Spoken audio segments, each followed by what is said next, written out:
25 జనవరి 2025 ప్రాతఃమురళి. మహావాక్యం: మధురమైన పిల్లలు చురుకైన విద్యార్థులుగా అయ్యి మంచి మార్కులతో పాస్ అయ్యేందుకు పురుషార్థం చేయండి. సోమరి విద్యార్థులుగా అవ్వకండి.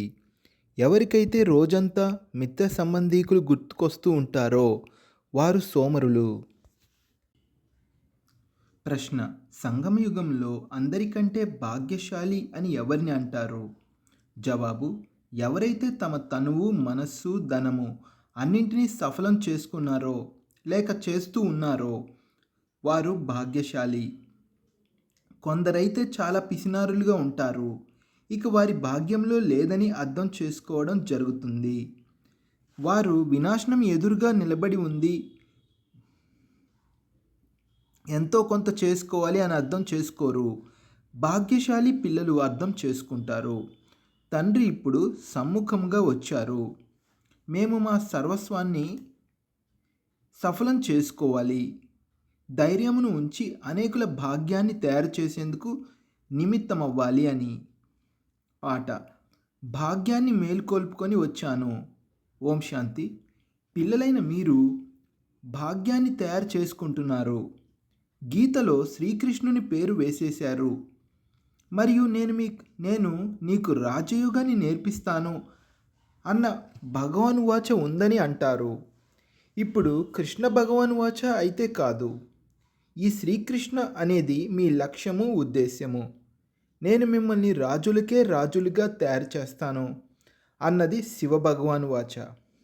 కావున మొదట తప్పకుండా రాజకుమారుడైన శ్రీకృష్ణుడు తయారవుతారు. అంతేకాని కృష్ణ భగవానువాచ అనేది లేదు. కృష్ణ అనేది పిల్లలైన మీ లక్ష్యము, ఉద్దేశ్యము. ఇది పాఠశాల. భగవంతుడు చదివిస్తున్నారు. మీరందరూ రాజకుమారీలుగా తయారవుతారు. తండ్రి అంటారు, అనేక జన్మల అంతిమంలో నేను మీకు ఈ జ్ఞానాన్ని వినిపిస్తాను. మళ్ళీ శ్రీకృష్ణుడిగా తయారయ్యేందుకు ఈ పాఠశాలకు టీచర్ శివబాబా. అంతేకాని శ్రీకృష్ణుడు కాదు. శివబాబాయే దైవీ ధర్మాన్ని స్థాపన చేస్తారు. మేము భాగ్యాన్ని తయారు చేసుకునేందుకు వచ్చాము అని పిల్లలైన మీరు అంటారు. నేను పరమపిత పరమాత్మ ద్వారా ఇప్పుడు భాగ్యాన్ని తయారు చేసుకునేందుకు వచ్చాను అని ఆత్మకు తెలుసు. ఇది రాజకుమారీలుగా తయారయ్యే భాగ్యము. ఇది రాజయోగము కదా. శివబాబా ద్వారా మొట్టమొదట స్వర్గంలోని 2 ఆకులైన రాధాకృష్ణులు వెలువడతారు. ఈ చిత్రాలు ఏవైతే తయారు చేశారో అవి సరైనవి, అర్థం చేయించడానికి బాగున్నాయి. గీతా జ్ఞానం ద్వారానే భాగ్యము తయారవుతుంది. భాగ్యము మేల్కొని ఉండేది, మళ్ళీ తర్వాత సమాప్తమైపోయింది. అనేక జన్మల అంతిమములో మీరు పూర్తిగా తమోప్రధానంగా బికారీగా అయిపోయారు. ఇప్పుడు మళ్ళీ రాజకుమారులుగా అవ్వాలి. మొదటైతే తప్పకుండా రాధాకృష్ణులే తయారవుతారు. ఆ తర్వాత వారి రాజధాని కొనసాగుతుంది. కేవలం ఒక్కరే ఉండరు కదా. స్వయంవరం తర్వాత రాధాకృష్ణులే లక్ష్మీనారాయణులుగా అవుతారు. నరుడి నుండి నారాయణుడిగా లేక రాజకుమారునిగా అవ్వడం అనేది ఒకటే విషయము. ఈ లక్ష్మీనారాయణులు స్వర్గానికి యజమానులుగా ఉండేవారని పిల్లలైన మీకు తెలుసు. తప్పకుండా సంగమంలోనే స్థాపన జరిగి ఉంటుంది. అందుకే సంగమయుగాన్ని పురుషోత్తమ యుగము అని అనడం జరుగుతుంది. ఆది సనాతన దేవీ దేవతా ధర్మస్థాపన జరుగుతుంది. మిగిలిన ధర్మాలన్నీ వినాశనమైపోతాయి. సత్యయుగంలో తప్పకుండా ఒకే ధర్మం ఉండేది. ఆ చరిత్ర, భూగోళము తప్పకుండా మళ్ళీ రిపీట్ అవ్వనున్నది. మళ్ళీ స్వర్గస్థాపన జరుగుతుంది. అందులో లక్ష్మీనారాయణుల రాజ్యం ఉండేది, పరిస్థాన్ ఉండేది. ఇప్పుడు శ్మశానంగా ఉంది. అందరూ కామచితిపై కూర్చొని భస్మమైపోతారు. సత్యయుగంలో మీరు మహళ్ళు మొదలైనవి తయారు చేస్తారు. క్రింది నుండి బంగారు ద్వారక లేక లంక పైకి వస్తాయనేమి కాదు. ద్వారక ఉండొచ్చు కానీ లంక మాత్రం అక్కడ ఉండదు.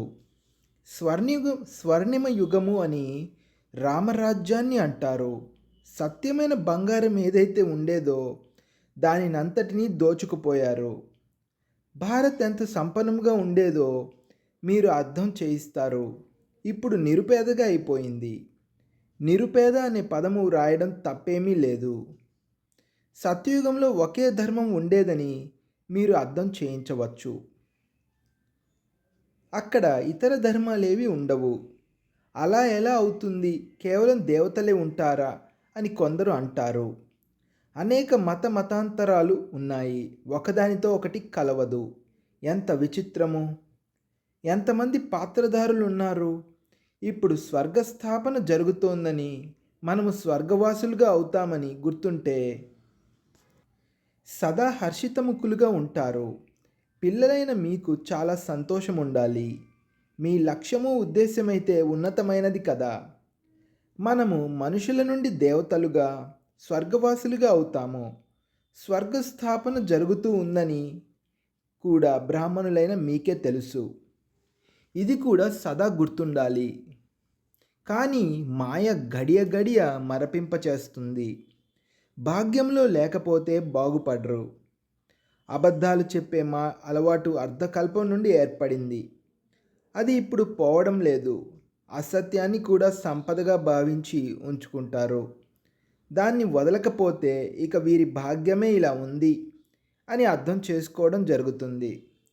వారు తండ్రిని స్మృతి చేయరు. స్మృతి కూడా ఎప్పుడైతే పూర్తిగా మమకారం తొలగిపోతుందో అప్పుడే ఉంటుంది. మొత్తం ప్రపంచమంతటి నుండి వైరాగ్యము.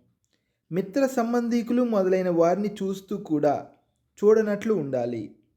వీరందరూ నరకవాసులు, శ్మశానవాసులు.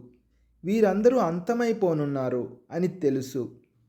ఇప్పుడు మనం తిరిగి ఇంటికి వెళ్ళాలి. అందుకే సుఖధామాన్ని, శాంతిధామాన్ని మాత్రమే స్మృతి చేస్తారు. మనము నిన్న స్వర్గవాసులుగా ఉండేవారము, రాజ్యము చేసేవారము, దాన్ని పోగొట్టుకున్నాము. మళ్ళీ మనము రాజ్యము తీసుకుంటాము. భక్తి మార్గంలో ఎంతగా తల వంచి నమస్కరించడము, ధనాన్ని వృధా చేయడము చేస్తారో ఇప్పుడు పిల్లలు అర్థం చేసుకున్నారు. ఆర్తనాదాలు చేస్తూనే ఉంటారు, కానీ ఏమీ లభించదు. బాబా రండి, సుఖధామానికి తీసుకువెళ్ళండి అని ఆత్మ పిలుస్తుంది. అది కూడా అంతిమంలో ఎప్పుడైతే చాలా దుఃఖం ఉంటుందో అప్పుడు పిలుస్తారు. ఇప్పుడు ఈ పాత ప్రపంచము అంతము కానున్నది అని మీరు చూస్తారు. ఇప్పుడు ఇది మన అంతిమ జన్మ. ఇందులో మనకు మొత్తం జ్ఞానమంతా లభించింది. జ్ఞానాన్ని పూర్తిగా ధారణ చేయాలి. భూకంపాలు మొదలైనవి అకస్మాత్తుగా వస్తాయి కదా. హిందుస్థాన్, పాకిస్తాన్ విడిపోయినప్పుడు ఎంతమంది మరణించి ఉంటారు? పిల్లలైన మీకు ప్రారంభం నుండి మొదలుకొని చివరి వరకు అంతా తెలిసింది. ఇంకా ఏమైనా మిగిలి ఉంటే అది కూడా తెలుస్తూ ఉంటుంది. కేవలం ఒక్క సోమనాథ మందిరం మాత్రమే బంగారముదిగా ఉండదు. ఇంకా ఎంతోమంది మహళ్ళు, మందిరాలు మొదలైనవి బంగారంతో చేసినవి ఉంటాయి. తర్వాత ఏమవుతుంది? ఇవన్నీ ఎక్కడ మాయమైపోతాయి? ఇక బయటకు రానంతగా భూకంపాలలో లోపలకు వెళ్ళిపోతాయా? లోపలే పాడైపోతాయా? ఏమవుతుంది? మున్ముందు మీకు తెలుస్తుంది. బంగారు ద్వారక లోపలకు వెళ్ళిపోయింది అని అంటారు. ఇప్పుడు మీరు అంటారు, డ్రామాలో అది కిందికి వెళ్ళిపోయింది, మళ్ళీ చక్రము తిరిగితే పైకి వస్తుంది. అది కూడా మళ్ళీ తయారు చేయవలసి ఉంటుంది. ఈ చక్రాన్ని బుద్ధిలో స్మరణ చేస్తూ చాలా సంతోషం ఉండాలి. ఈ చిత్రాలనైతే జేబులో పెట్టుకోవాలి. ఈ బ్యాడ్జ్ సేవకు చాలా యోగ్యమైనది. కానీ ఇంత సేవను ఎవరూ చేయడం లేదు. పిల్లలైన మీరు ట్రైన్లో కూడా చాలా సేవ చేయవచ్చు. కానీ ట్రైన్లో ఏమి సేవ చేస్తారు అని ఎప్పుడూ ఎవరూ సమాచారమే రాయరు. 3rd క్లాస్లో కూడా సేవ చేయవచ్చు. ఎవరైతే కల్పకృతం అర్థం చేసుకున్నారో, ఎవరైతే మనుషుల నుండి దేవతలుగా అయ్యారో వారే అర్థం చేసుకుంటారు. మనుషుల నుండి దేవతలు అని గాయనం చేయబడింది. అంతేకాని మనుషుల నుండి క్రిస్టియన్లు లేక మనుషుల నుండి సిక్కులు అని అనరు. అలా అనరు. మనుషుల నుండి దేవతలు అయ్యారు అనగా ఆది సనాతన దేవీ దేవతా ధర్మస్థాపన జరిగింది. మిగిలిన వారందరూ తమ తమ ధర్మాల్లోకి వెళ్ళిపోయారు. ఫలానా ఫలానా ధర్మాలు మళ్ళీ ఎప్పుడు స్థాపన అవుతాయి అనేది వృక్షంలో చూపించారు. దేవతలు హిందువులుగా అయిపోయారు. హిందువుల నుండి మళ్ళీ వేరే వేరే ధర్మాల్లోకి కన్వర్ట్ అయిపోయారు. ఎవరైతే తమ శ్రేష్ఠ ధర్మాన్ని కర్మను వదిలి వేరే ధర్మాల్లోకి వెళ్ళిపోయారో అటువంటి వారు కూడా చాలామంది వెలువడతారు. వారు బయటకు వస్తారు. చివరిలో కొద్దిగా అర్థం చేసుకుంటారు. ప్రజలలోకి వచ్చేస్తారు. దేవీ దేవతా ధర్మంలోకైతే అందరూ రారు.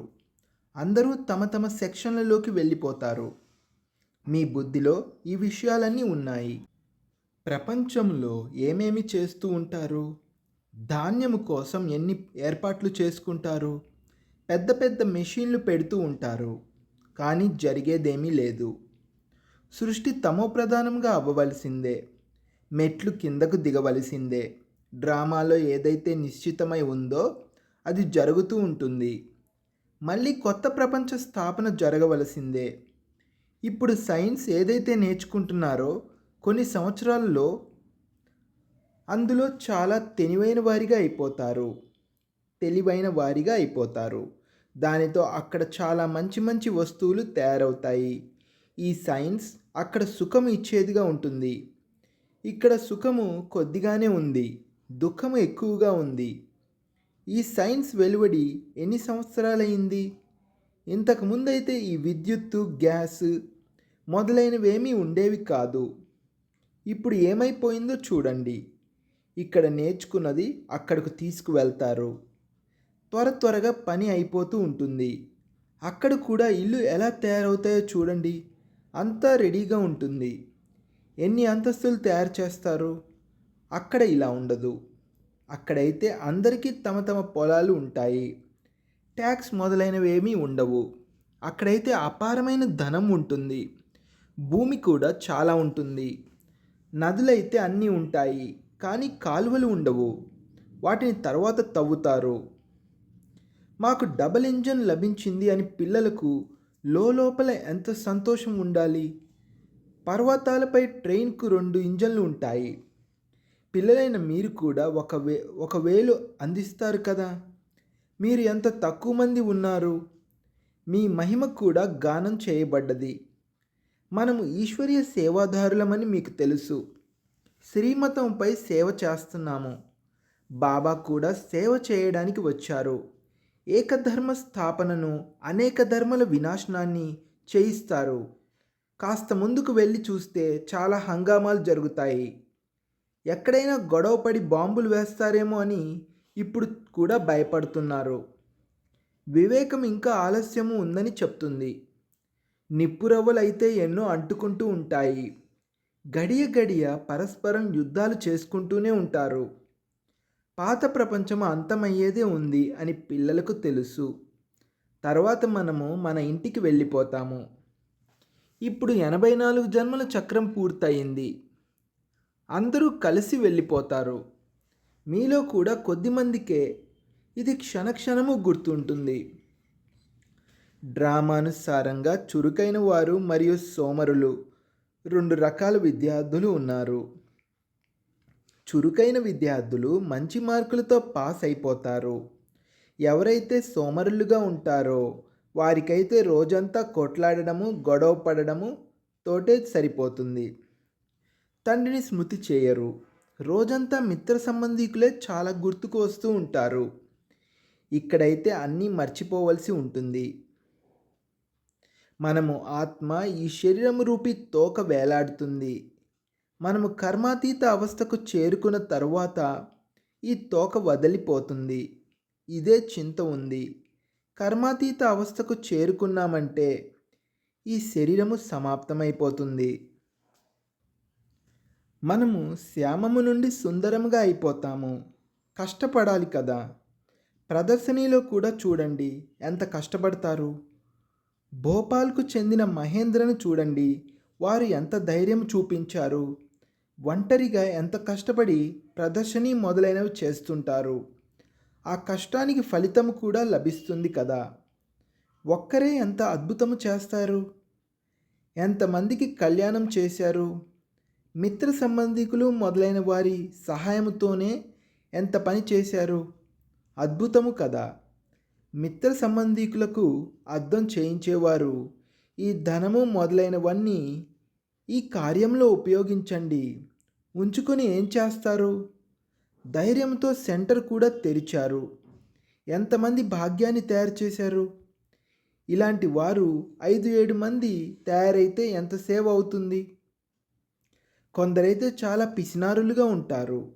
ఇక భాగ్యంలో లేదని అర్థం చేసుకోవడం జరుగుతుంది.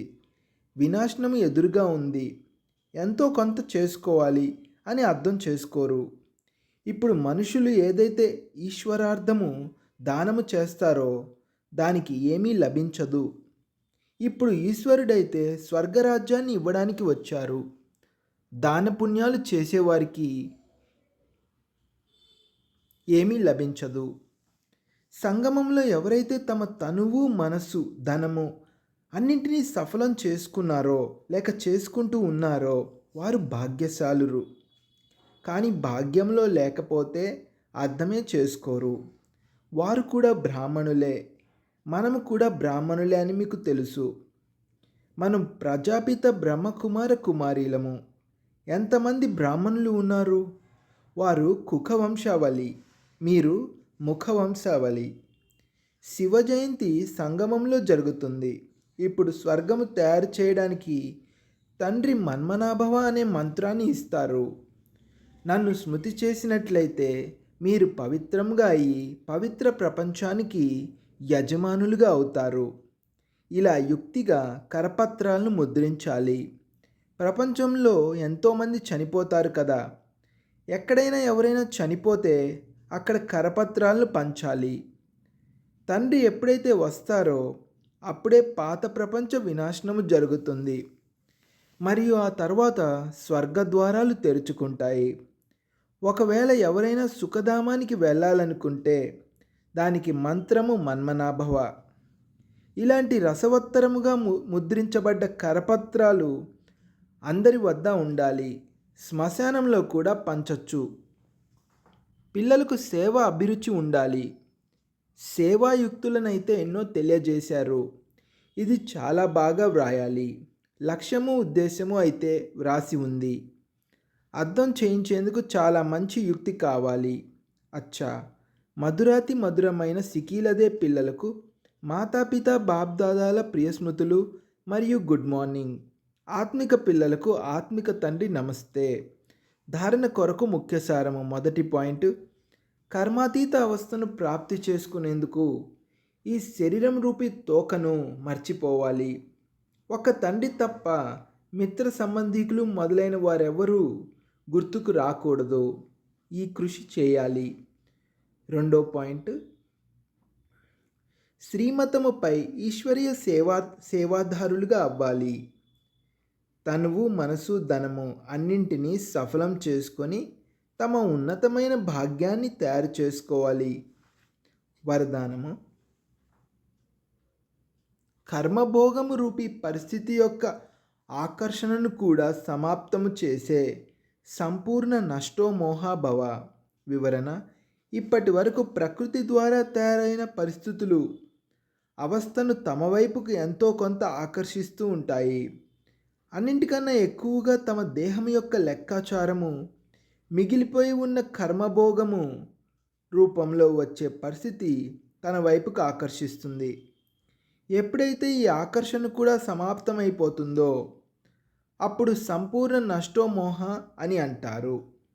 ఈ విధమైన దేహం యొక్క లేక దైహిక ప్రపంచం యొక్క స్థితిని చలింప చేయకూడదు. ఇదే సంపూర్ణ స్థితి. ఎప్పుడైతే ఇటువంటి స్థితి వరకు చేరుకుంటారో అప్పుడు క్షణములో తమ మాస్టర్ సర్వశక్తివాన్ రూపంలో సహజంగా స్థితులు అవ్వగలరు. స్లోగన్, పవిత్రతా వ్రతము అన్నింటికన్నా శ్రేష్టమైన సత్యనారాయణ వ్రతము. ఇందులోనే అతీంద్రియ సుఖము ఇమిడి ఉంది.